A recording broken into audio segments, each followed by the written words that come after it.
it going, guys? Welcome to the FG Movie Reviews, and this is my review for Project Hail Mary. Guys, if you could, give us a like, give us a subscribe, help us grow. Thank you so very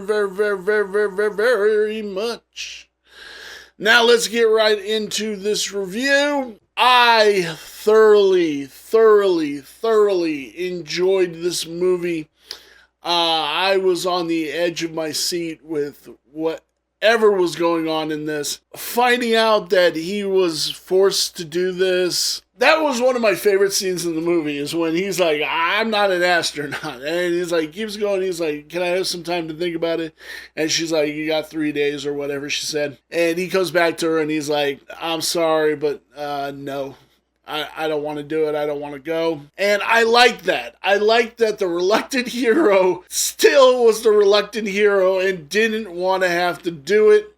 And I fucking love that. It is always something I really wanted in a movie, and we finally get that. He doesn't man up or whatever, or nut up or something like that. He's just like, no, I don't want to do this.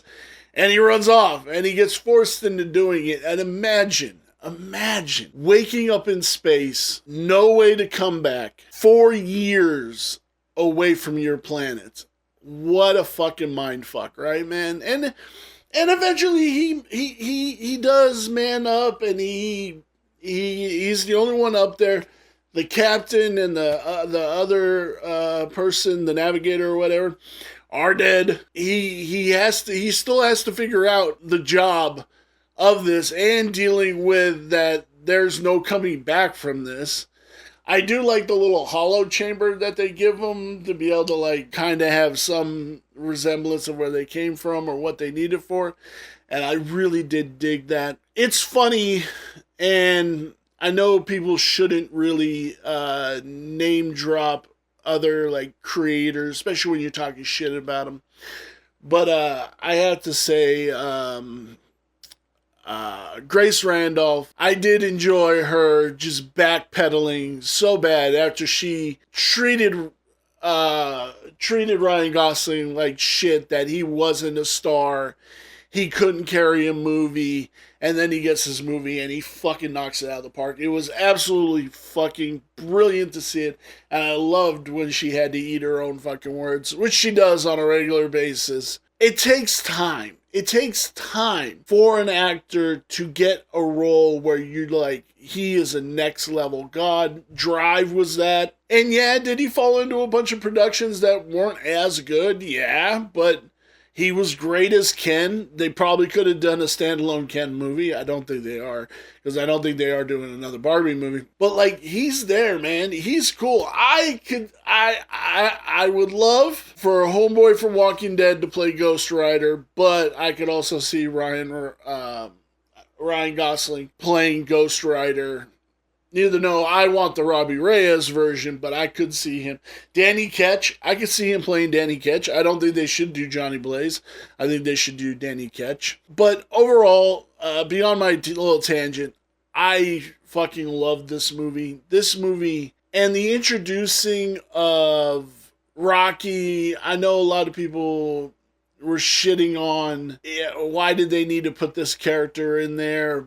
But it's one, you kind of need something else to play into on top of just them being there. Yes, he could have carried the whole movie. It was nice to put this in there and to have the two different things and him learning from him and making that first contact with an intelligent civilization, which is real awesome. I love the part where they freak out because the 3 particles like blipped out, and then they're like, they found the 4th one. He's like, we made a baby,